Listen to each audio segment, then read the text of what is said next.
How do you silence messages on the iPad? Let me guide you through it, and if it's your first time being here, definitely subscribe for more tips and videos like this one.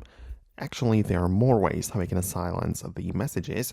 The first one would be by specific conversation or person. You open up the messages as such, and from the list of all of the available people in here, you can find the thread or person you want to silence.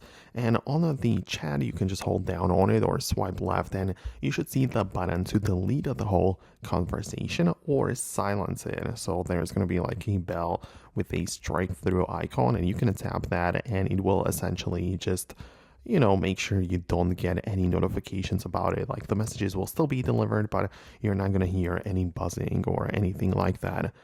Or you can as well open up the settings and find a notifications section, and from the list of apps you can go to messages directly and turn off notifications for every single message you receive. So that would be another option. You can manage it like this, so you can turn off the sounds or make sure it only appears in a notification center or in other places. So it depends on your preference and the thing that you are going after, but this is definitely something that is going to help you out if you want to silence all of your notifications for messages. But there are still more things or more messages to be delivered to you. For example, if you have an iPhone with an actual SIM card, you might have the text message forwarding set up. So on the iPhone, you would grab these, the settings, open it up, and from the apps below, go to the messages specifically. And in there, you can find so many things, among which you will also see the text message forwarding. And